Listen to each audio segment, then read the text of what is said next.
You make this rather snappy, won't you? I have some very heavy thinking to do before 10 o'clock.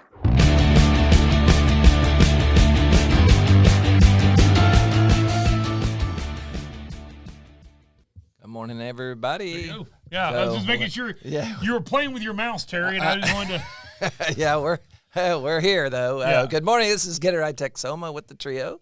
And we got Terry, that's me. And I'm Trey. And we got Mike, always. Mike is right here. Yep. And so we're, we've got a lot of things going on. Even though a little bit light because of school, you mentioned that, but there's still always something happening. Oh, there's always something happening at Texoma, but right now it is a lot of graduations and things like that. Also, remember, Election Day is Tuesday. Yes. Which is weird. It's right after Memorial Day, which is, I think your candidates are kind of a little bit nervous about that because of the potential low turnout. Right. But if you haven't voted yet, get out and vote. Of course, there's a big race. We'll talk about some stuff later, but there's some big state races. Yeah. There's a national race, and then we have some local races. Yeah. Well, but we go live every Friday morning, 7:30. That's right. And we so far, other than one little hiccup one day, but for the most part, we were right here, ready to go. And of course, you can catch the old stuff, and although still valid and relevant in most cases, but you can catch the previous programs on YouTube. Facebook gets rid of them after 30 days, and it's just not worth uploading them again. So go to YouTube.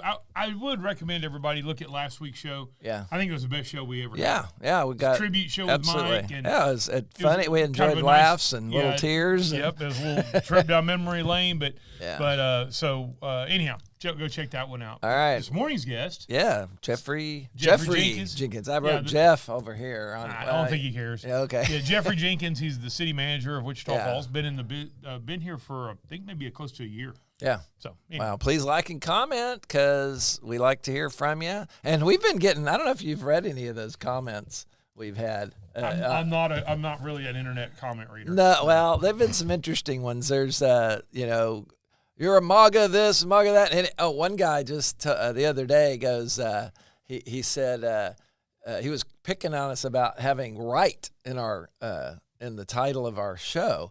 He goes, well, if you're right, you need to be fully disclosing that what your real thing is. Otherwise, have the balls to tell everybody. It's like, just laughing at all of these. I love these people which fine. You criticize, write all you want, but please get a life. Yeah, I know. Seriously. And by the way, I love these that have the balls. Really? You want to walk up come here and talk to us face to face about it. Yeah, and I'm not being threatening. I don't mean that in a threatening way. Right. I'm just I love how people say something about you don't have the balls over the internet. Yeah. Yeah, great. Yeah, you don't. And who doesn't have the balls? Hey, tough guy. It just makes it so gross to me. It's like, if you have something to say what you have to say, I guess. But do these people have jobs? If they have time to sit around and criticize stuff, I know. Whatever. But I just find it interesting. But it's one of those deals.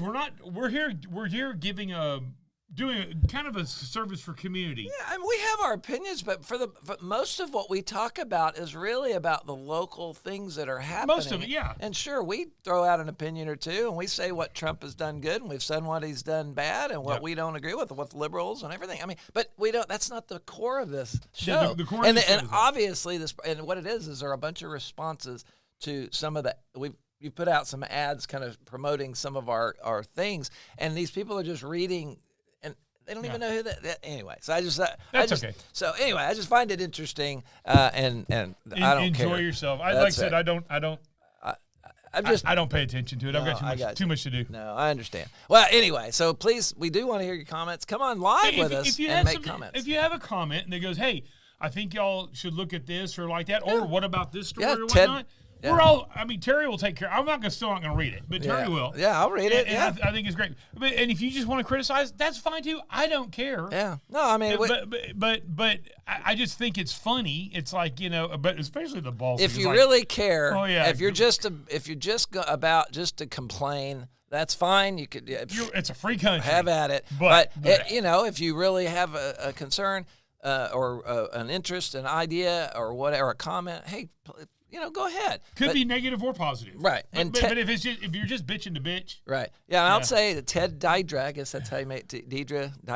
Anyway, he's watched them, so I want to say thank you to the comments you've made in the past about, hey, how you're doing, maybe make some suggestions and this and that. And so that's awesome. So we enjoy that. So anyway, let's get into it. This is Get It Right Texoma. That's right. We've already talked about today's guest. Yeah. So local restaurant focus, like we always do. Once again, local restaurant focus. There you go. Nothing political here. Right. No. So here we go. This is a newly opened. Yeah, I think it only opened about 2 months ago. Okay, and then planned for a long time. They've been working on it for a while. This is Mario's Pizza by the Slice. So we've talked about on this show several times. We focused on Luigi's Pizzeria and Italian. There we go.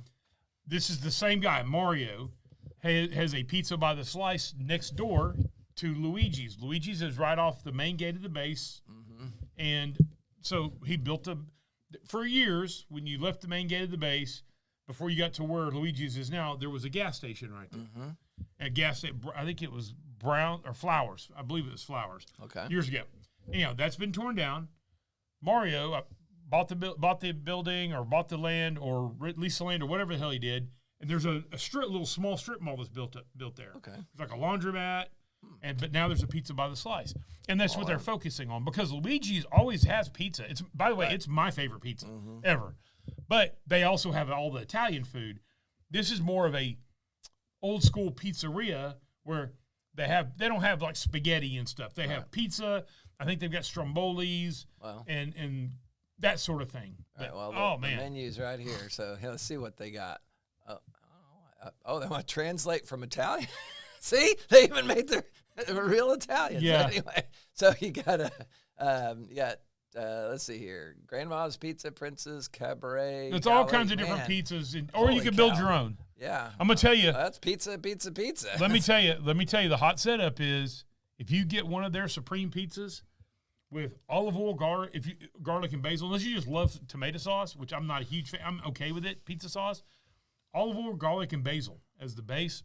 It just sets the whole thing off, and it's excellent. Okay. But really, great people. Mario has done so much. I mean, it's pretty amazing to see that guy. He started in a little building down the road, built that out, made it pretty nice, left there, went to this bigger building, and completely transformed that building. Oh, yeah. Added on to it, did so much to it. He's a real industrious person. He and his family, they're good people. And now he's got the Pizza by the Slice. So you can go in there, and there is stuff that's already made. Whereas, when you go to Luigi's, it's a traditional restaurant. Right. You don't walk in, and there's not going to have stuff already made. Right. You have to wait. You have to wait. Which well worth it. But if you want to call them and get them to build you a pizza ahead of time, you can. Yes. But you also, if you're in a hurry, if you're just running by and you need to go grab a slice, you can run in there, and there's a lot of different pizzas already going out. That's cool. I don't know what it all is. But I don't know. It looks it's Italian flag. Yeah. But anyhow, Pizza by the Slice, and I don't really know what their hours. Location hours right there. I knew they made it pretty easy. Okay, so 10 a.m. to 7 p.m. Tuesday through Sunday. So there you go. There you go. So they're closed on Mondays. Yeah. And it's on Sheppard Access Road, which is right off the main gate of the base. Right. Okay. Yeah. Well, there you go. Go check them out. Pizza by the Slice, Mario's. All right. So then let's go back to there we go. All right. So what's the next up is the Wetter Than Hell Duck Race. Which is going to be coming up next Saturday, or not Saturday, I don't believe. The 30th. What is the 30th? That's right here. The 30th is next Saturday. Okay. So yeah, not tomorrow, but next Saturday. And this is a fundraiser. I believe the Rotary Club puts this out, and it's going to be at Castaway Cove. And then here's the second year, right? I believe that's true. Yeah, they just. I know they did it before. I don't know if it's the second year or third year. Yeah, I believe. I'm pretty sure it was the first time last year, so they'll be better this time. There you they're go. Always learning. Yeah, so. Absolutely. But you could log onto their website if you can't. If you're driving along and you're just listening to us. Yeah. You can go to wetterthanhell.com is a website.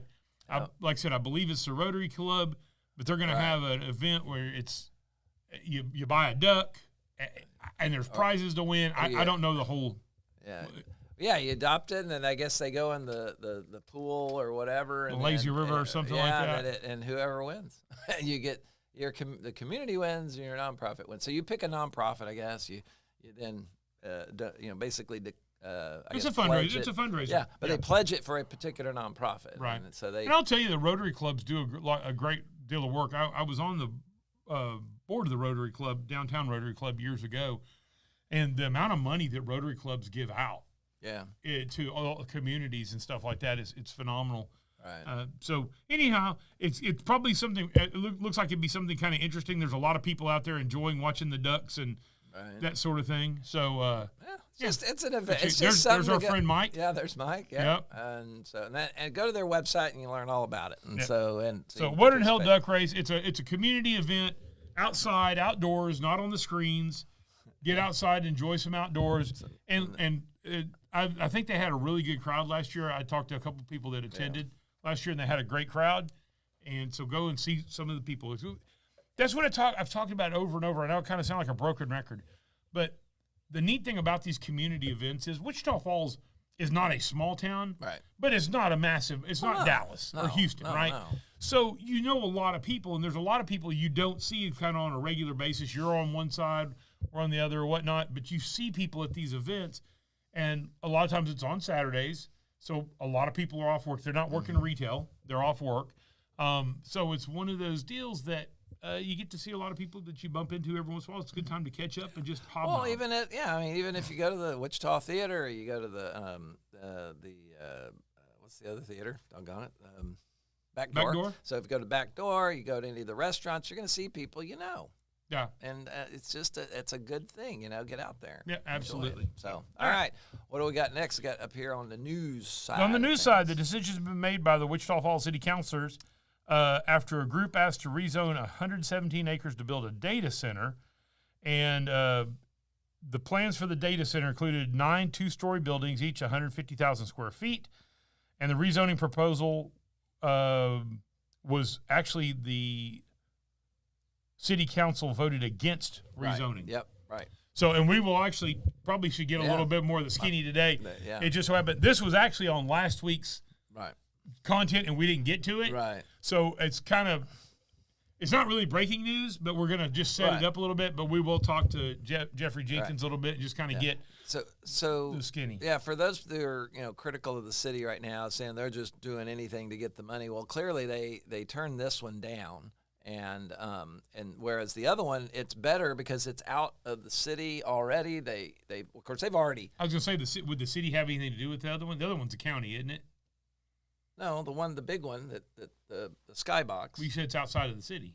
Well, I'm sorry, I didn't mean outside the city limits. That's not what I meant. Okay. I meant outside, on 287. It's on the outskirts. Right. It's not close to like a residential section. And okay, it's in the business park. That's kind of what I was thinking, but you kind of screwed me up. You said it's out by the city. I wouldn't argue with you. I was like, uh-oh. First off, it's a data center. Right. Terry's got it. You already trumped me on knowing. If we're talking about motorcycles and stuff, then I trump you. But when you start talking about data centers and computers and nerd stuff, you trump me. Well, there's still a lot of, even on the data centers, that, there's so much. In technology, there's so many areas and there's so much information, so many specializations.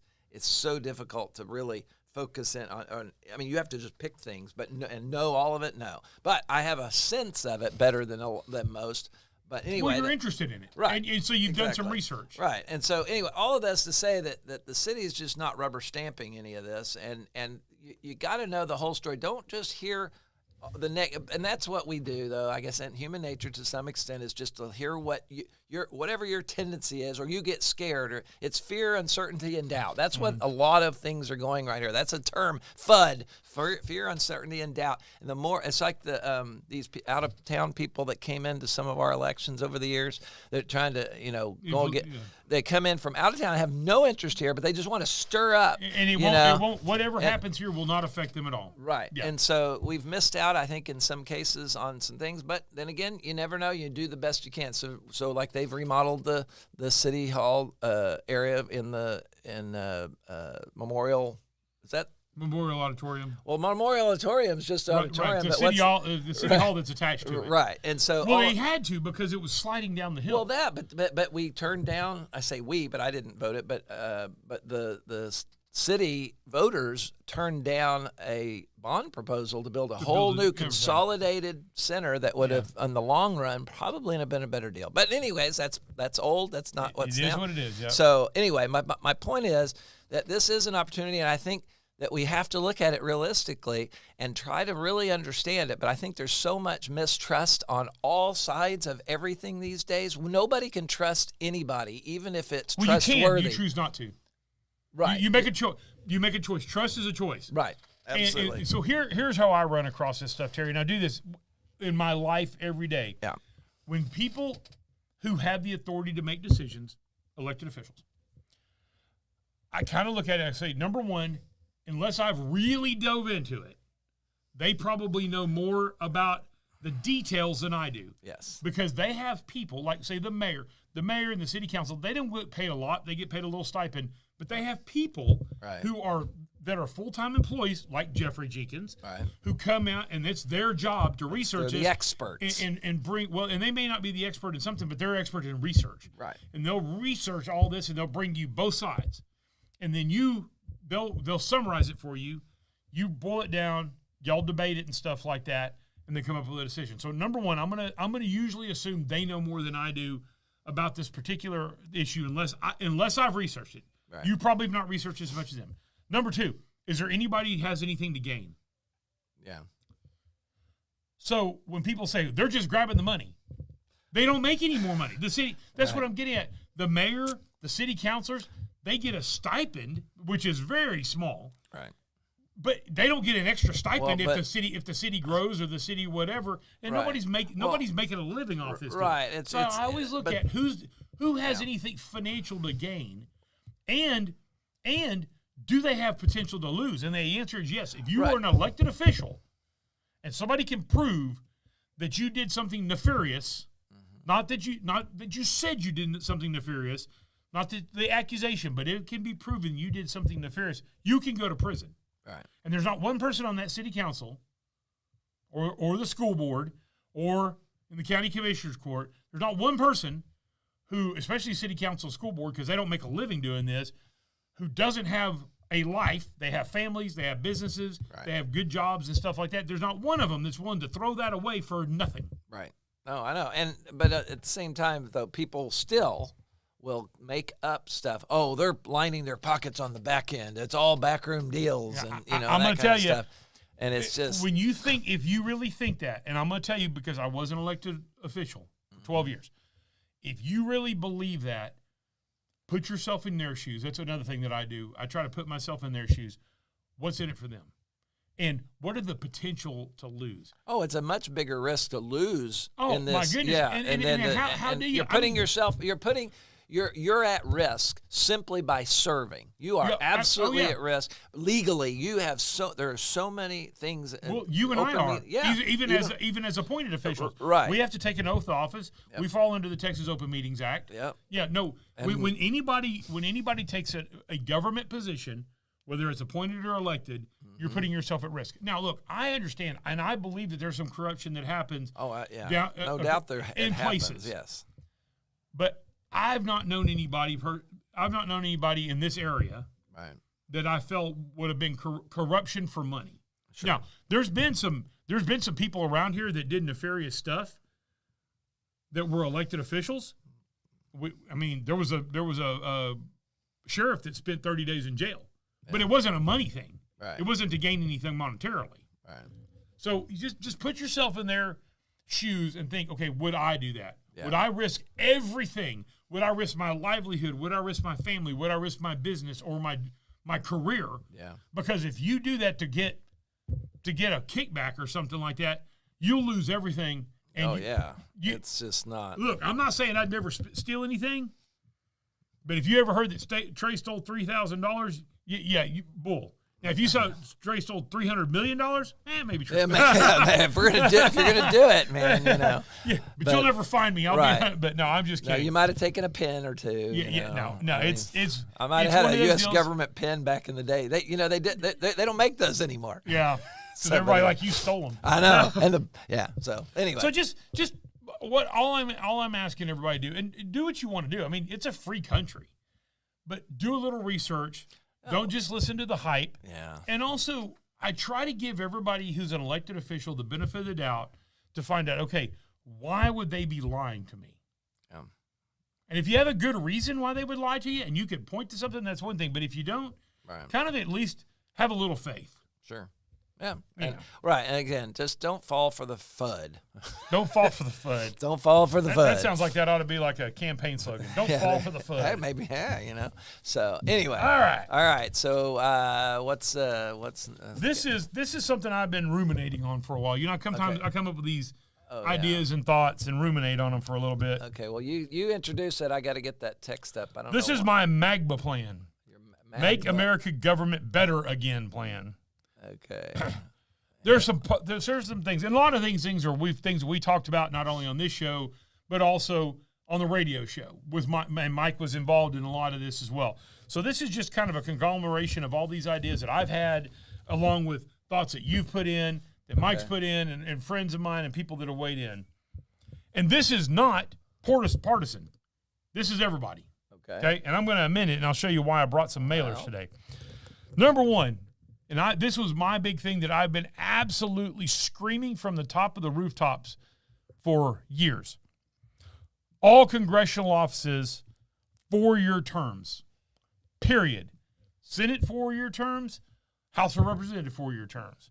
And they're limited to 3 terms. He's going to have this up on the screen here. Yeah. The problem you have with the House of Representatives right now, they're only elected for 2 years. They're always running for office. Yep.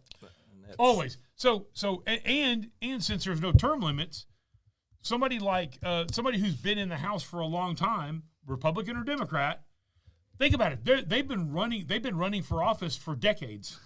Basically. Oh yeah. They've been fundraising and running for office and blah blah. Instead of focusing on their job as much. Literally, probably representatives half their time. Yeah. Because it's a year of. I don't know what it is, but it's I'm going to say that it's at least substantial. It's a substantial amount of their time. Right. So if you go to 4 years, okay, then you take the monkey off their back. They're not always having to run for office, right? Same with the Senate. I don't know why anybody should be 6 years. I think that's too long. So 4 years. If it's good enough for the president, it's good enough for the Senate, the Congress. Still have them out of sync. Yeah. Oh yeah. You stagger it. Right. You stagger have 2 years. Every 2 years. Yeah. Exactly.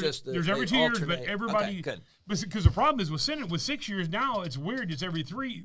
Well, every 2 a years, third of them do it every 2 years. That's what I'm saying. Right. I'd say you stagger them, right?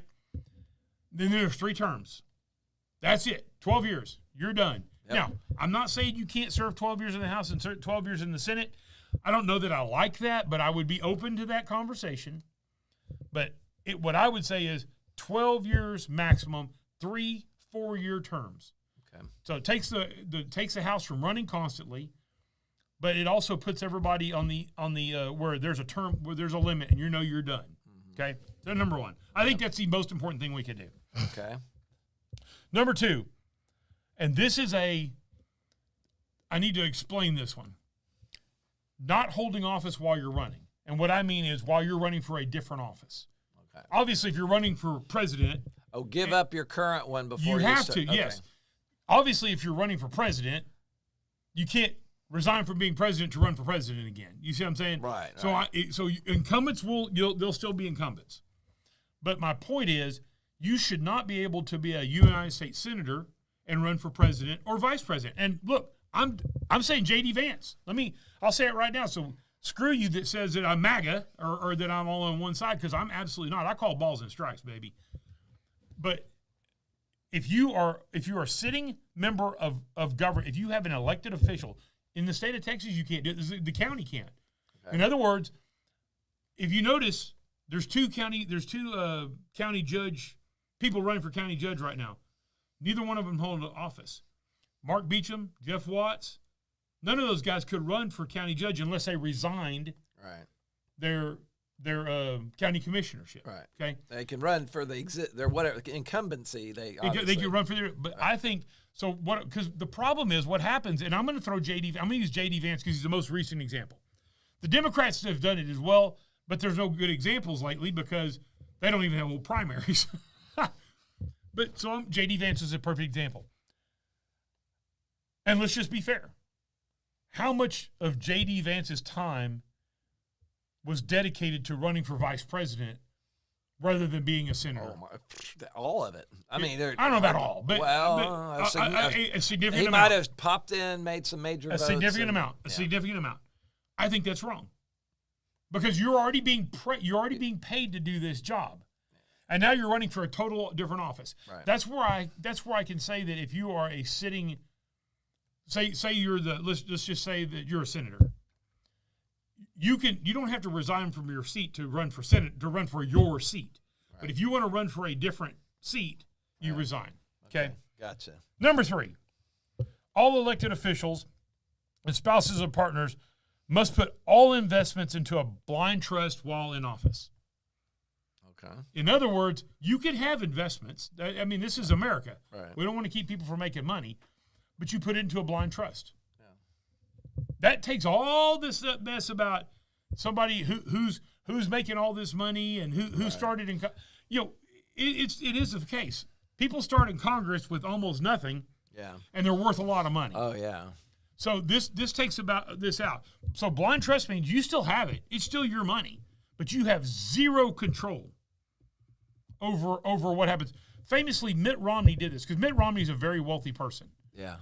When he ran for president. To be fair to Mitt Romney, he put everything in a blind trust. And so it means that, yes, he owned it, but he did not have any control at all. And if you get caught having control or get caught influencing, then triple punishment. Right. I'm a big triple punishment guy. Well, if you're abusing your office, if you're an elected official of anywhere or an appointed, if you're a government official of any point in time and you get convicted of a crime while doing your job, it ought to be triple punishment. Okay. Well, interesting thought, yeah. Number 4, no lobbying for 10 years after leaving office. Okay, yeah. This, because a lot of times what happens, and this is more congressional, but it happens on the, even state levels as well. People run for office, you get to know everybody in Austin or in Washington, and then you turn around and you become a lobbyist. Well, how? To me, you need to get away from it for a while, because here you have influence, and now all of a sudden you work for a company trying to make money to influence people. We just got a few minutes here. Our guest is here, so I'm going to run through this quickly. Okay. So that's what I'm getting at. You have to wait 10 years. I don't want to keep you. And by the way, if you want to just go be a lobbyist, don't run for office. Right. See, that's why people say, "Oh, you can't limit this." Yeah, you can. Well, because you don't have to run for office. Right. It's not a requirement. Well, Nobody's drafted. And it's kind of like a non-compete in a way. It's basically what it is. It's a form of a non-compete. Which we should need. We need government non-compete. Right. Which is actually the same thing as the next one. Now, I left a spot there because I'm not smart enough to know what the GS level is, but basically this is kind of the same thing. And when I say a GS level, you obviously know what this is. Right. So if you're a GS4, you don't have any buying. You can't influence buying anything, right? And so I'm not talking about the person who served in the military, who was an aircraft mechanic, and retires and then goes right to work for the contractor, right? Because you couldn't influence anything. A general. Exactly. Could go directly for somebody who has buying influence, and it could be civil service or military. Right. Oh yeah, right. But, so I don't know what that number is. Right. Whatever that number is that you could influence a government contract purchase decision in a significant manner. Mm-hmm. You should not be able to go to work for somebody for 10 years after leaving the government that has government contracts. Right. Yeah. Okay. And then dissolving the legal expense fund. I don't know if everybody knows this, that there is a legal defense fund that Congress has access to. Yes. Because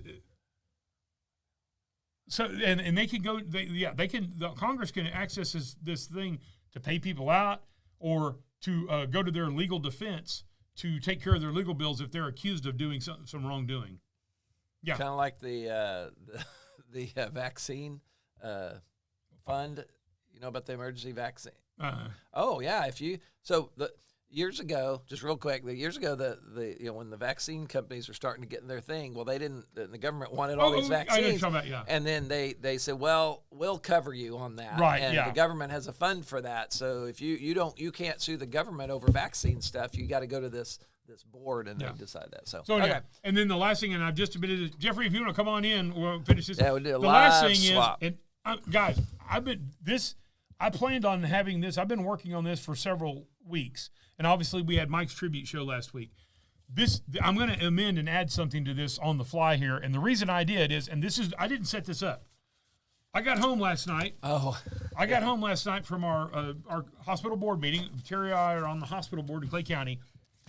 This was in my mailbox. Yeah, I've been 3 getting them mailers. every day. 3 every mailers last night.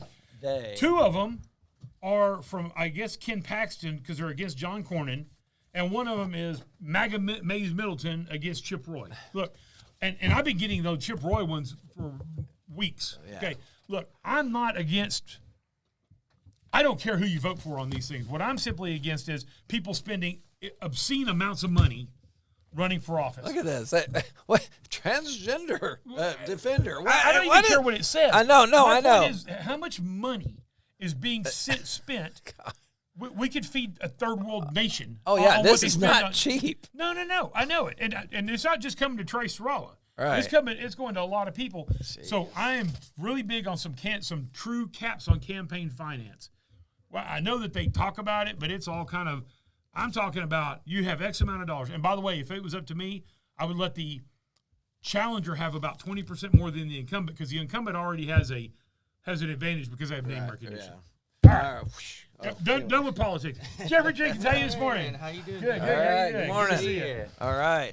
Speaking of politicians, no. No. What is your preferred? Is it Jeff or Jeffrey? What do you prefer? Oh, you can call me Jeff. That's fine. But Jeffrey. I usually, I guess when I sign business. Well, yeah, formally, I use my formal name, but I just go by Jeff. Most Okay, of the day, all right, but good. I'll go by either one. That's Call me. Just call me anything you want. Just don't call me late for dinner, right? I go by Trey, for brisket. Yeah. All of my. If you look at my driver's license and all my legal stuff, it's Hayden.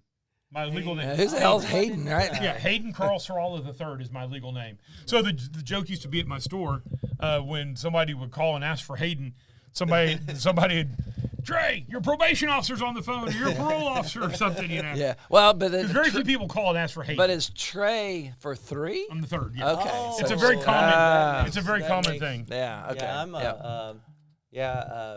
my Jeffrey is my full name, but it's not. I'm not an R-E-Y. I'm an E-R-Y. Right. So it gets even spelled all the time. Yeah, my friends and family will sometimes go Jeffrey, you know, and then there's some meme videos out there where people go Jeff, you know, Jeff. You see those a lot. So it's always fun to make fun of your name a little bit. Yeah. You know, have some good thoughts. But how y'all doing this morning? Doing good, doing great. All Well, right. we want to talk city stuff. Yeah. Now, real quickly, the first item we had, and we didn't get to it the week before, I guess, or maybe it came up last week, was that the city councilors voted against rezoning For a that center, data right? center that's over. Yes. Can you give us a little bit of insight on that? Because for people that didn't watch the video, by the way, all the city council meetings, you can catch them all either live stream or you can go back and watch them in the archives. That's exactly right. And I encourage people to do that. Oh, all the time, and we're always trying to figure out ways to be even more transparent. Right. I mean, we do the videos. We of course social media. We post documents. I mean, we have documents online. So as a city, we're always trying to find more ways to be transparent. But just to catch people up on what the discussion was. Well, what happened was we had a development that was interested on Airport Drive, and they were trying to get a planned unit development, and that's the type of special zoning that you can get for, and it has special requirements that are put on whatever company is coming there, and based upon location, how close it was to living areas, where residents live, council voted it down. So it's not a situation where council and the rest of the city is city staff are like, yeah, every single one of them, bring them in, bring everything in. They're looking at it objectively, long term, and what's best for residents. And I think that's part of the confusion. You see, like the other one, that's the perfect situation, the skybox one. Just like any business, you can, as long as you meet the zoning requirements and everything. If you buy a piece of land and you meet all the requirements, you can develop there. Just like a store. This one did not. This other one on Airport Drive, the type of zoning that it didn't meet all the requirements, and so they were attempting to meet those requirements with extra provisions being put on them, and they didn't make the threshold. So, and that happens, and that's part of good governance. Yeah. Absolutely, forward thinking, and what you want to see. Being objective. Being objective. It's not all about somebody showing up and let's let everything happen. Right. Let's look at every individual space. But real quickly, I'm sorry. What you did say is you are right. Is if I go buy a piece of property, that's right, legally, and it is zoned for whatever I want to build legally, and I don't build like a meth lab, if I'm building something legal, right? Really, the city and the county, they can't really do anything about it.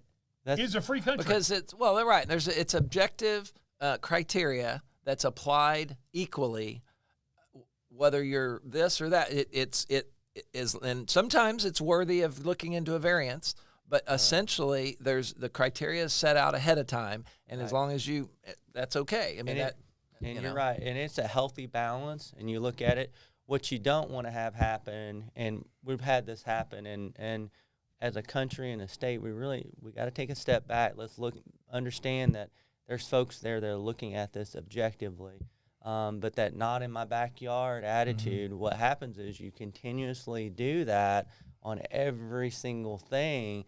That's when other legislatures higher than us get involved and they say, hey, you can't do these certain things. And we've seen that in recent years where the state has started to get more involved in development services, especially with housing, because you'll have situations where you'll have maybe a nicer housing development, and then nearby they say, well, I don't want these townhomes or these apartments, and now it leads to less housing availability options. So we need I think people need to understand businesses and things have a right to develop, but again, it's a healthy balance. There's ways to control certain things that you don't want, and at the same time, you can't raise a red flag on every single thing because things change. Things change. But what's the healthy balance that works best for our community long term? And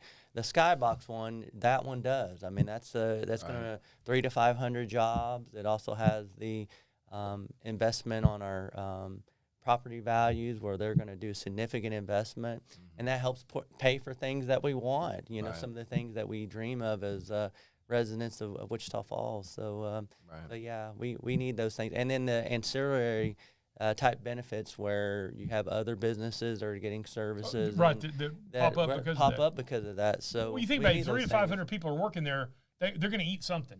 And not of them are all going to live right down the road. That's so right. Usually there'll be restaurants and that sort of thing. You already look at where Memorial High School was built. There was nothing out there when they first announced they were going to build Memorial High School out there. And I heard people going, that's dumb. They're dumb. Look how much stuff is out there already. And they knew it would happen. It would spawn business. And what you said is correct. There's a lot of things that are objective criteria. You said it as well. Objective criteria that are laid out. A city councilor may go, I hate data centers. I don't want any, blah, blah, blah. They may feel that way. That's fine. But you have a right to feel how you are, but the law is the law. That's right. And you don't have a right just because you were elected as an official to stop somebody from doing a legal thing that they own on their business, on their property. That's correct. That's correct. So, yeah. Yep. And so, sometimes you may not agree with the vote, but you have to understand there's been times that when I was elected official, there were times that things happened that I didn't necessarily agree with, but it was the law. I couldn't stop it. You're not a king. That's you're right. You're a council. That's right. So on you mentioned housing, so that seems to be, because we're all watching. I say we, but there's a lot of things going on in Abilene, San Angelo, of course. Granbury has been sort of I think that seems to be maybe where it's all started. Of course, Granbury is a way different kind of data center. It's a not Bitcoin necessarily, but crypto. In general, it's a crypto mining facility, and they're notoriously cheap and cheaply built, and unfortunately they were sort of right, and they were right, but they're not, but they're constantly doing things. Whereas, and I sent the mayor some links to a couple of TED Talks talking about this on power specifically, where crypto is constant every day, 24/7, trying to pump out, crunch numbers. Whereas AI, there's certain aspects of AI that can be scheduled. And so it doesn't have to be during the day when the power's up in the middle of August, They can schedule these things in the middle of the night, but let it, and the normal traffic of you and I going, having ChatGPT do something funny for us, and not in the important stuff. But anyway, the point is that it's, housing, though, that's a real issue. Sure. That is because the power is. We've already proven that. I mean, everybody, not just everybody, but Encore has said, hey, we got more capacity. We're sending power back, as I understand it. So, but housing is a real thing. So, what is the city doing? Sure. On that? No, that's a great question. As a city. I don't know if you saw recently, we had the temporary RV ordinance. Yes. We're looking at that, and I think that's one of the parts of the solution because, and as a market, you don't want to overbuild. You build all these, speculative housing types, and then all of a sudden, these 2,000 to 3,000 workers they leave, and then you have this excess housing. So that's one thing is loosening regulations where you can have temporary RV facilities, maybe for 5 years, they're permitted. They won't be able to have to do certain infrastructure things on their site, but they can be in existence to provide housing for 5 years. And of course, we're always encouraging the local developers and national developers to come in and diversify our housing types. We have a lot of housing types that maybe we're not meeting all the needs.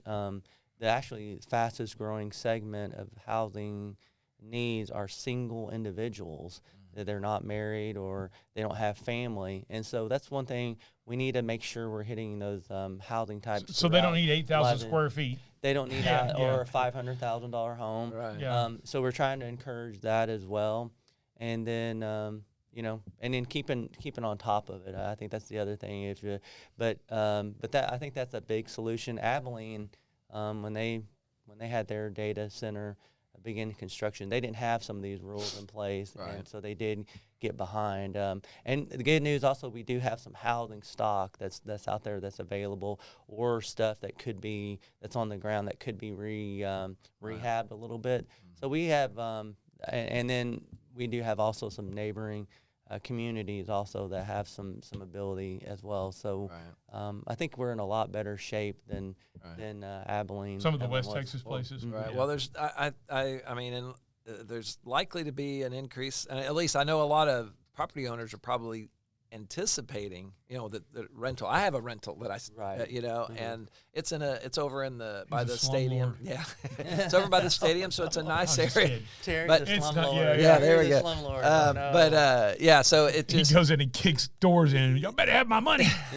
but anyway, so I think that's just because this is going to probably grow faster than what we're able to meet the housing. But that's why there's the flex of having that temporary for the 5 years to help allow, because some people don't want, they're absolutely, or they actually do move from job to job. So a lot of them bring their own trailer or their own camper or whatever. Well, you can see it on 380 between Decatur and Denton. There's been 2 or 3 RV parks that have just popped up literally out of nowhere. Yeah. And I think those are probably fairly temporary. They're not going to be there forever, but they're people that are building in Denton. Right. Because it's going so crazy. So I think it's a great idea for you guys to get ahead of that.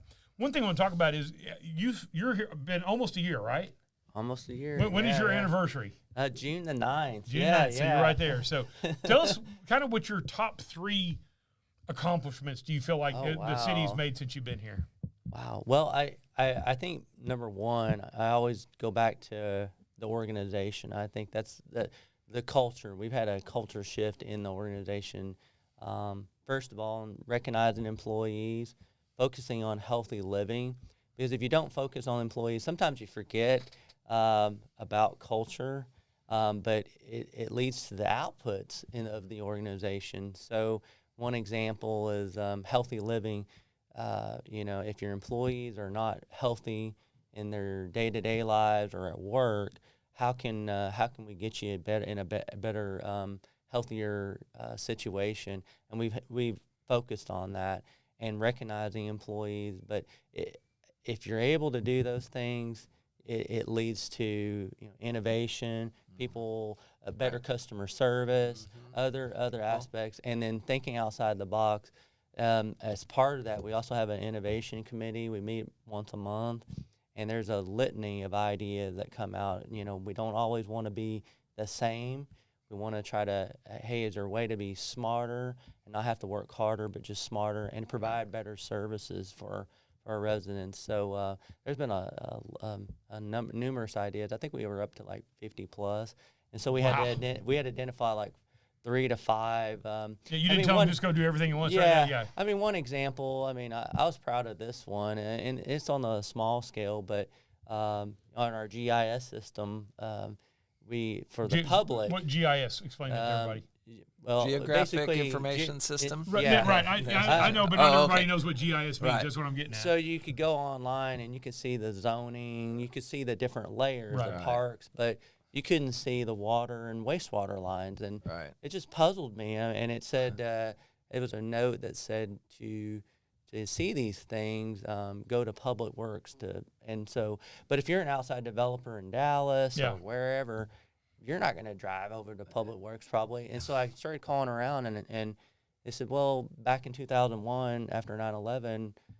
We started restricting the water and wastewater access. And I was like, wow. So I contacted Air Force Base. Hey, is there any way we can open this back up? And maybe we don't show the Air Force Base utilities, but the rest of the city. And then that's what we did. We added that field where it was available online readily for people to view and everything. Yeah, so that's cool. And then economic development. There's been a litany of projects. It's an exciting time. The mall. Oh yeah. We're looking at that. Yeah, let's talk a little bit about the mall. Yeah. What's the latest? Well, it's going to have a new name. That area. It's going to be University Town Center. Oh, it's not going to be the mall. Yeah, it's not going to be Psych Center Mall or anything related. But we have regular meetings on the University Town Center. By the way, regular public meetings. Regular public meetings. So you as can well. go.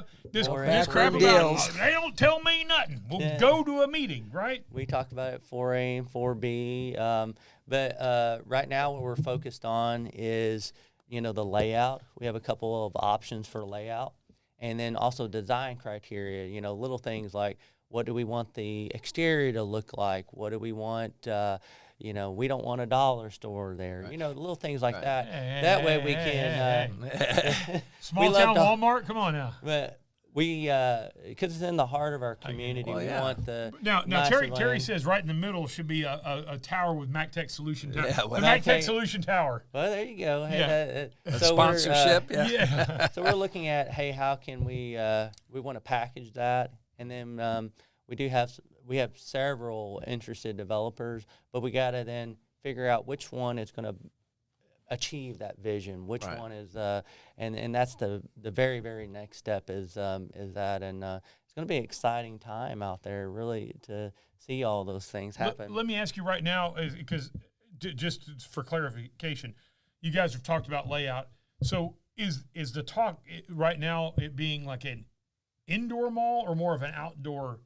Like an outdoor shopping center. I'd say in general, the plan's more of an outdoor. I think one of the options is to keep some of the components of the mall, but I think most of it's, the majority of the options is to have it more like the traditional outdoor. And look, it's unfortunate, but the mall concept has kind of gone away. You can, you only find to cool dead areas and stuff. It's expensive. It's you'll see in major metros like Frisco or west of Austin, you'll see occasionally ones that have been there very successful, Right. but they're just few and far between. Well, and yeah. as a city, what was happening is the reason why we had to buy it is once you hit 20% occupancy, that owner was going to close the mall. And we were getting close. We were about 30%, and we were headed in that direction. So do you just let things happen, let free market take care of it, and let it close for a while, or do you try to make things happen? And so we saw an opportunity to, especially for something in the heart of our community. And then I'm really proud about the recently you saw that we borrowed some money to do some projects, but we had to figure out how's a responsible way to where it doesn't impact our taxpayers. The debt issuance actually doesn't increase property taxes. We have extremely low debt. So whenever we have stuff that rolls off that we paid on, we reissue, and that's what we did. But figuring out a way to finance the new public safety or public work, police facility and municipal court, that's going to be an outstanding project. And it's a school building that's sitting there in question. and it's municipal perfect. court will be there too. Yes. Oh, wow. Yeah, this is I totally agree with this. I said for years the WFIZ ought to have moved their administration building there. Even when I was on the board, that was my whole thing, is if we combined Hershey and Kirby or did whatever we did, they should put the administration building down there. They chose not to do that, which is fine. I wasn't on the board when I pushed for it. They chose not to do it. But I think it's perfect because the way it's built, so that just people that don't know, that building is built, it's like a 3-tiered building too. There's like a middle level that's kind of small. It's kind of weird. And there's a bottom level. But the top level is mostly wide open. That's true. It was built as a big pod.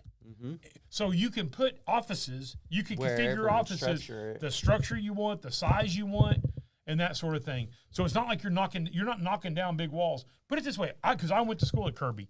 When I went to school at Kirby, when you were upstairs, the only thing that separated classes were bulletin boards. Here.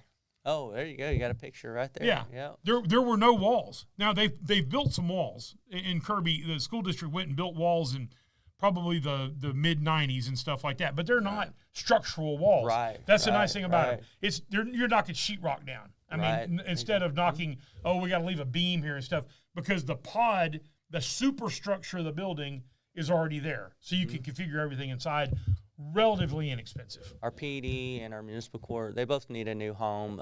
You go to municipal court, some of the structural foundational issues, it's just, do you want to spend hundreds of $1,000s or millions of dollars actually on fixing those things, or would you rather put them in? And so we're looking at that. And then the current police station, of course, when it floods over in that area, it just causes all kinds of operational issues and they've run out of room. I mean, What's going to happen to that building?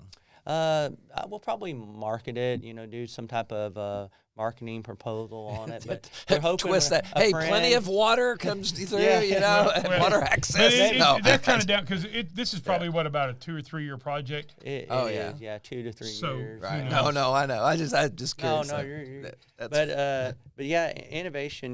Like another one we were talking earlier.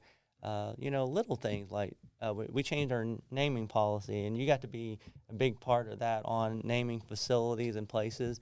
Before, our policy said, the individual had to be deceased, and for 5 years. For 5 years, and so we're looking at that and going. And by the way, I did talk to Eddie about that option. I asked him if he wanted to go ahead and die so we could, if he would take one for the team so we could name that. Get it done so we can. He and Hershey talked about it.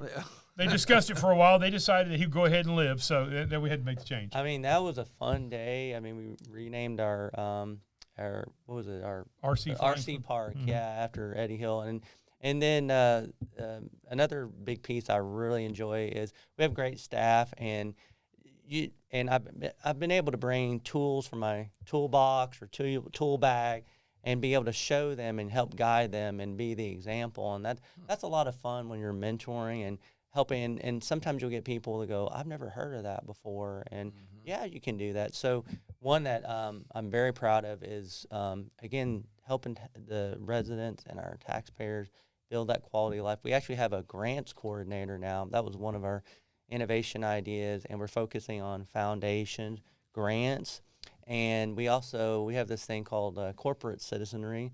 And basically, if you're wanting to be a part of our community like Skybox, you need to also invest in our community. So what are you going to do?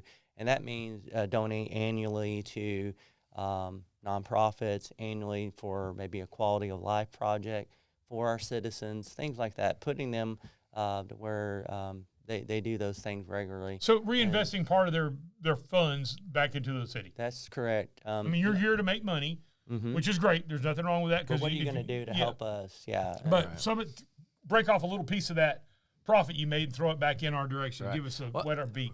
Real quick on, I think one thing that I'm hearing you say is something that I've always believed is that, because it's hard sometimes for people to get out of the mindset of government and they forget that they're there to serve the people, and the people, the taxpayers are the customers, right?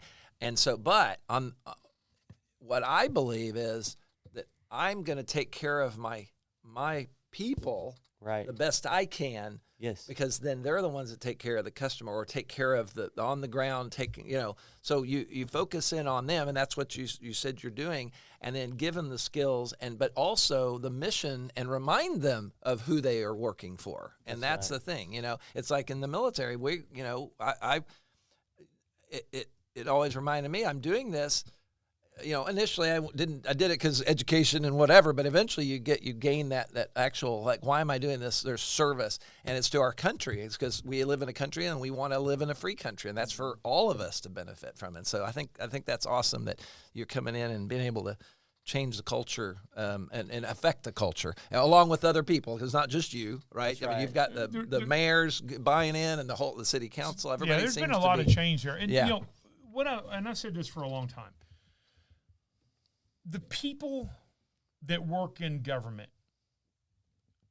most of the time they're good people. First off, they're your neighbors, and they're the people you go to church with. So they're good people. They want to do a good job, but sometimes it is easy to fall into when you don't really have competition.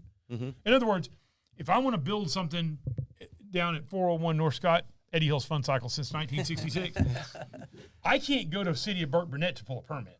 No. Well, so basically, City of Wichita Falls has no competition. Right. So I have to go pull a permit there, and it is easy sometimes when you don't have the sense of the competition out there to get. It's human nature, and it doesn't mean somebody's a bad person, but they just kind of get to where sometimes that little bit of hey, you got to come to me, right? And and it's human nature to do that, but that's why somebody has to remind them. Right. Because there really is competition, because in the end, I can say, I'm going to do that, or I could say, you know what, screw this, I'm moving my business to Burke. Right. Well, my whole thing. And the city loses everything. That's exactly right. Well, but with when the mayor came in, and because when Mike, we were on him about customer service. I mean, it was, and I think the first time we had you, we hit it, and I'm so pleased to see the culture change. But here's the thing, though. People who work for the city or work for anybody, they're going to do what their boss says they need to do, how they're measured. If having customer service and providing great customer service is not measured by and expected, then they won't do that. If it's make sure the money is there and you're not doing this and this, and then they're going to focus in on those things that aren't focused on the customer. That's I think, Well, accountability is part of it. There's you can't let some of those things slide. I mean, you've got to. You don't want to make an example of somebody like, hey, employee, hey, you really, but when those situations happen, you have those conversations. Why did it happen? Right. How did we learn from it? And and then let's don't make it a pattern at all. Right. Let's well, stop this is our mission. Pattern. This is and if people come in and say, hey, well, it didn't work out this time. Is there a way we could do this differently or better? And they've got an idea on it. We're open to hear it. I mean, it's not That's like great. Closed door. We won't listen. But it's a very innovative time and exciting time because there's a lot of pieces all coming together. And you may hear more of the. If you're on social media, some people get their news. You might see more of the naysayer kind of stuff. But there's a lot more positive in the world, and especially here, there's going on where people they're focused on how do we. One of my big goals is when we just had the graduation, Legacy and Memorial, some of those kids may not go to Midwestern or Vernon, where they may move off. I want them to come back. I want more of them to come back with their new degrees and have that great quality of life and raise a family here. Create that family here. Keep the legacy here. Keep them here. And so that's our big vision and goal that we're focused on. And so we don't need things to drop. I mean, one example that I think of is like the falls. I hear that sometimes, like, why are you spending money on the waterfalls? It's like, well, it's our namesake. We got to get it right. We got to improve the site so that it is a touristic destination where people come through. They stop there. They may end up going to Eddie Hill. They may end up going to a restaurant or retail. But I think they're more likely to that. I don't think they're going to come look at the falls and go buy a motorcycle. But I just can't. You never know. But they are more likely to. They're going to buy gas. They're going to buy gas. They really could stay in one of our hotels. They're going to go to a restaurant. I totally agree with you. We need those amenities, and then that can add to the entertainment component. So if you have some of these pieces, and you have areas in like your downtown area where it could be entertainment, that's going to future developers or people that you run into, they're going to say, hey, here's some pieces already here. Right. Now I'm going to add to it. But I'm excited about that Falls project because one of the things we're planning on doing is adding backlighting and front lighting to it, to where like you got a holiday like Halloween coming up, or some maybe even when Memorial and Legacy face off, you could change the color of the lighting of the water. If you've ever been to Niagara Falls, if you've ever been to Niagara Falls, especially if you stay on the Canadian side. By the way, Canadian side, it's better to visit than the American side. I hate to say it, but the American side has actually a better view of the falls itself. So like when you get on the boat and go over there, you go to the American side to view, but it's better to view from the Canadian side.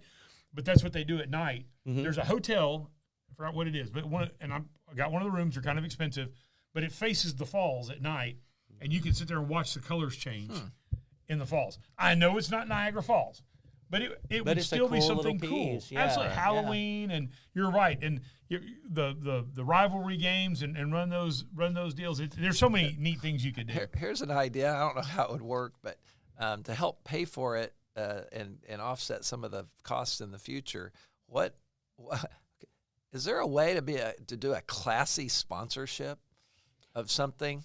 We actually, our grant coordinator, that's one of the things she's focused on is sponsorship. So we're looking at a classy way that it's not. But there is a way, and if someone contacted and say, hey, I want to do sponsorship on it, we could definitely. United Regional's right there. Do I hear? Oh, MacTech Solutions. No, there is a way. We can find a way, but but that's another component on our grant coordinator is. We have facilities like Impact and others. Is there a way to get sponsorships or annual sponsorships for them where you're getting an annual payment? Right. And that helps. I mean, some people are like, well, I don't know, but it actually helps with our needs, either helping run the facility or maybe getting some other event or something in town. You'd want it to be classy, though, because like you said, you would hate for Jeff to go out in front and introduce the falls and sound like a NASCAR driver. I'd like to do the MacTech Solution Eddie Hills Fun Cycles, United Regional Healthcare Center Falls. Those NASCAR drivers, they get out there. Yeah, the Ford, the Motorcraft Ford, Pennzoil, number 9. Snap on, whatever. And you got a big rock with it on there. Yeah, exactly. No, that ain't gonna work. Yeah. Anyhow, that's cool. Well, cool. Well, as we need to kind of wrap it up a little bit here. This one thing I love about this long form. And we're not in a huge hurry. We're not out of time. So, is there anything we didn't get to talking about the splash pads? Sure. I got 2 other areas. Briefly, we can talk about. Splash pad. We're wanting to do 2 new ones, but we've got funding now for maybe 1, and so we got to identify funding for the second one. But we're looking at putting a splash pad on the east side, and it's going to be. We actually have some funding that, again, from corporate citizenry that we've obtained, and we're looking at. Still working on the location. I was going to say we don't know. We just know east side, but we don't know where. But definitely going to be in a park, but which one and. Those things we're figuring out. And, of course, we got the Circle Trail, that was on the one of the because we want to finish that. That is a great I thought we were. amenity. Aren't we ready to? How close are we to doing that? Well, now we got the financing for the last part near the Lake Wichita, and you're looking at probably 2028 when that'll be completely finished, which was almost a 40-something year project. Is that the end of Barnett, or where do you have to complete it? It's near, it's near Barnett and Lake Wichita, and Right, it goes it's around right on the there. Yeah, roadway. they've got to go behind some houses, and then that people were saying, "Oh, you can't do that." Well, the city owns the property. I think the mayor mentioned that that y'all want to. Okay, cool. And then drainage, we're very focused on that as well. We have a drainage problem in Wichita Falls? We do. I was doing that tongue in cheek. It used to be worse though. Before the Holiday Creek project, well, if you went down Kemp Street, especially the avenues like right off of Kemp Street, holy shnikes, get a boat, buddy. There's just you'll see certain things in our community, not throughout, where you're like, why does that business look like that? Well, like China Star is a good example on the north side. Well, it's hard to tear that down because you got to rebuild it because it's in a flood zone area. So our goal is we already have projects in the queue. So Quail Creek, we already just finished the second phase on it, but there's an area near Barwise that's the next phase for that, and we want to focus on that to again improve Kemp and some of our major retail corridor areas. And then we also at the same time we're doing a study on East Side and some of the neighboring areas because we hear people. We want to get it right. It was an idea that came from council and staff. Is there ways or is there a project that can significantly improve the impact? And we're going to look at those, see how much the costs are. They are complicated. It's not something, the speed of government moves slow sometimes, and it's intentionally sometimes, by the way, to make sure that everybody has their time for input. And so we're going to look at those. That may take larger funding mechanisms like federal funding, and you got to hit certain benefit cost analysis. You've got to have really good design plans in order to meet the award criteria that they have. We were talking 2 days ago about there's this one called BRIC, Building Resiliency in Communities, and you can apply for those. But, you've got to hit all these touch points in there and have it down in order to get the funding. So we're very, very focused on it. And we hear folks, we want to make it where they have a good quality of life and don't have to worry about those things. And so we're going to take a look at that. One of the challenges you have of building and stuff on East Side is the level of the river. There's a lot of flood zone. I mean, that's one thing that a lot of people don't understand. There's a lot of houses sitting in East Side right now that are abandoned because they weren't very expensive houses to begin with. And then especially that huge flood that we had a few years ago that was our 100-year flood, they wiped out some of those houses. And it's like, well, the property value is not high enough to go in and rebuild that house. Mm-hmm. And when you build it, you can't just build it where it was. You have to raise it or elevate it. That's exactly so right. That's just some of the challenges in building on the east side of town is you have to be sure you're out of that 100-year floodplain. And you can get it out of that if you potentially build the right ditches and things, right? There's some new building in East Side. There's some new housing in East Side. There has been some new housing that has gone up, but they've had to elevate the land or strategically put it in the right place. Right. Like right along the canal there across from Booker T. Right across there, there's a housing development. I got an idea. Y'all could make some money for the city if you rented the top of Murphy's Mountain or Murphy's Hill or Murphy's Mountain, whatever. Yeah, you could rent that top. It's out. I would assume that's out of the floodplain, right? Even though it's right. Yeah.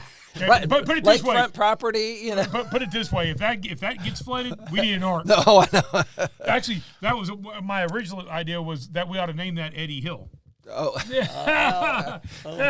Eddie Hill's Hill. Eddie Hill's Hill. I love that. But Murphy, it's named aptly named after former Parks director. Right. That's right. So, well, cool. What else you got? Well, wrap it up. No, it's just a great time. Nothing else, but just wanted to hit those key points. It's a good time here in Wichita Falls. It really is, and I want to reassure folks that are watching and listening. It's there they are right now. They're calling right now. Yeah. But it's a good time, and there's some spectacular things going on at City Hall, and you'll start seeing more and more of those.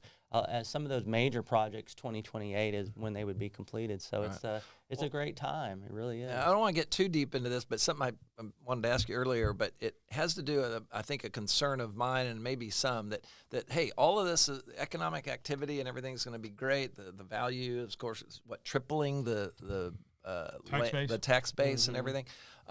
So there's thought of some information that indicates that data centers have a good life of about 10 years before they get then they're abandoned or whatever. And I'm thinking, well, surely we can build that in such a way, because we know the technology itself is not it can be changed out, but the power requirements and that kind of stuff could change over time. And then sometimes it might be cheaper just to build a new building. But I don't know what this is as far as if the company is committed to the long term. But what I'm wondering about even then is, can we plan on or count on that for beyond 10 years? Can we plan beyond that? Because I'm thinking of it as a windfall, that at least count on it as that, so that you don't reduce your taxes below too much, because I guess you ratchet yourself down or something. Yeah. You can't increase it fast enough to overcome it. But I think, let me clarify. I think what you're asking about is, okay, let's just say we have a 10-year windfall. We're just going to use that as an example.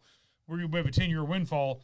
The last thing we want to do is lower everybody's taxes a whole bunch, right? And all we use is that windfall to lower tax rates and not get any infrastructure things built, right? Because we have roads, we have pipes, we have water pipes in this city, right, that are over 100 years old. Yeah. So we have some infrastructure things, and so what?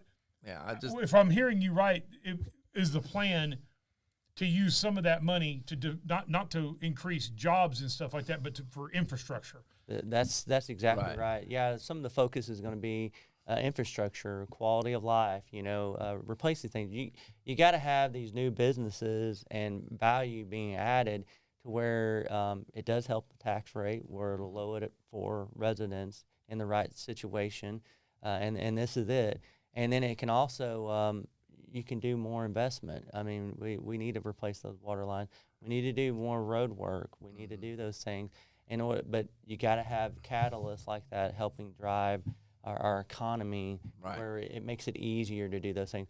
I mean, we just talked about debt issuance.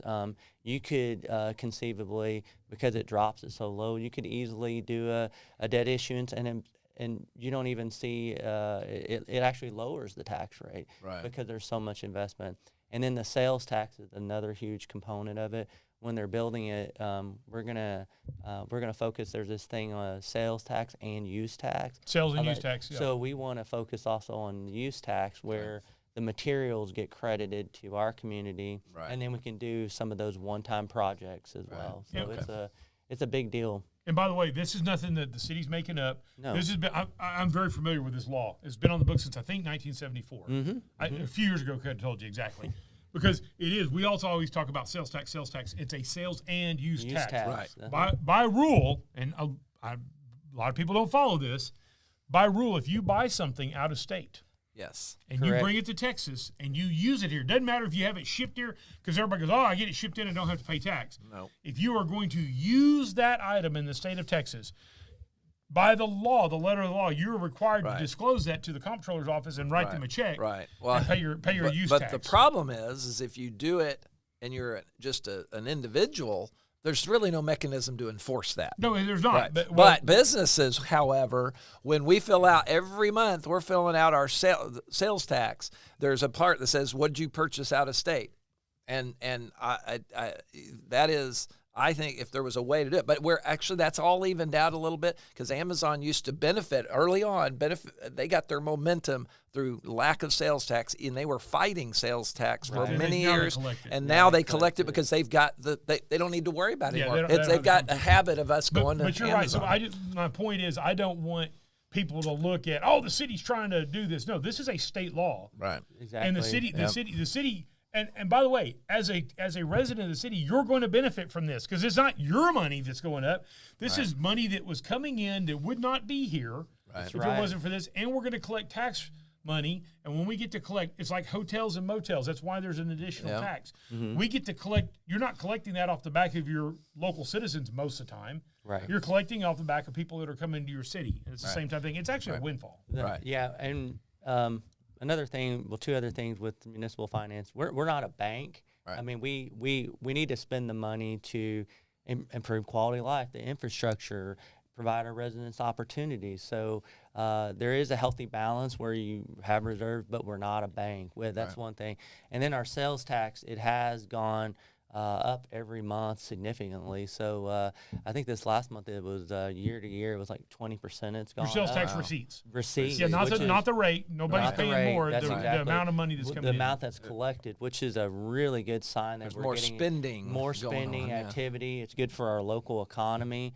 And then we can, we're turning around and we're doing some smaller projects with those 4A and revenue 4B. increases that have come in due to additional spending. So it's great. Now, how much is of the sales tax? Does any of the sales tax go directly into the city coffers, or is it only through the 4A and 4B? 2%, right? Great it's question. roughly. Right. So there's 1% that goes directly to the city. Okay. And that's that goes in the general fund, and then you got 0.5% that it's split up, and it's split up. A quarter of it goes to Type A, which is for economic development, industrial primarily, and then you have Type B, which we tend to use more for quality of life type thing. So you got those entities splitting a quarter, or splitting 50 of it, and then the other 50 goes into reducing the property tax. Right. So whenever we calculate the property tax annually, or actually it's the we don't calculate it, but we review it. Right. We look at what happens is they put in that sales tax number year to year, and it will reduce the property tax. Voters approved that years ago, and it's a great tool. So part of it, if you have even more spending, it can actually reduce the city portion of the property tax rate, which was a great benefit. Yeah. Right now, it reduces it a good 10 cents or more, and it varies year to year. But the more that you have, the more you get outsider spending, the more because they're going to be coming in, and these folks are going to be spending money locally because they can't. It's not practical to go to Dallas and spend money on dinner, right? They're just going to come here. They're going to buy. They're going to go. Although food, they're go to the grocery store, not going to get anything, but a little bit of it, I guess, is not all of it's non-tax. But anyway, that's awesome. But that's awesome. And so you get your 6 1/4. That's state. So the state majority of gets it's that, state, but then that 2% is that's how it's divided up amongst the county. group. Does the county get any of that? No, county does not. Really? Yeah, they don't have. Okay. They get something back from the state.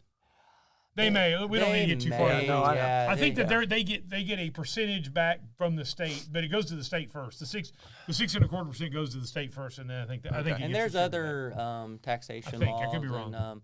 But that's long term. That's one thing we've tried to encourage the legislature is do direct impact things where like buy down the property tax rate. We would encourage that more. Exemptions. They've started doing more and more exemptions, like on sales tax on certain products. We're fine with where they are now, but the more and more they keep doing those things, it makes it harder to pay for our operations and others to pay for things. So we would encourage, like when they do the direct buy down of property tax with school taxes. That's great. I mean, that's something that's very, very positive to do. And it helps anybody who owns to pay property tax, that's including if you rent. Because think about it, I hear people say sometimes, well, renters don't pay property tax. Well, they do. Yeah, they pay it in the form of, well, you have a rental house, for instance. Right. If your property tax went up $5,000, you can't just eat it. No, in a year. I know that's extreme. Well, also, but there's also the component about what's the market. Right. The market and there's a balance somewhere. But Terry's your property tax is not going to go up $5,000. Your neighbor's no, not right. It's going to go up. So rental people who do rent, in essence, do pay property tax, or they contribute to the paying of absolutely, property tax. So all right. Okay, well, cool. We need to wrap it up. We're a little over, but hey, we always great are. Information. It's okay. Good No, conversation. it's a good conversation. All right. Well, then I guess we'll wrap it up. Thank you for coming, and it's really cool to hear the good things going on for sure. Yeah, we really do appreciate you coming in, and thank you for being here. We really appreciate you being here and the impact you're making in the city. I think it's noted. Thank you. Bro. Trying to get my I always join us next week. Yes, join us. Do it. Okay, so join. You can finish. Join us next week where our special guest is going to be Steve Garner. Steve, yes. And Steve's with us, kind of on a regular basis. We're going to call him a part-time co-host. Oh, yes. Because usually Steve sits in for the whole thing. So, So, all right. Well, thank you. We'll see you next week. And like Mike always said, though, we're going to see you down the road.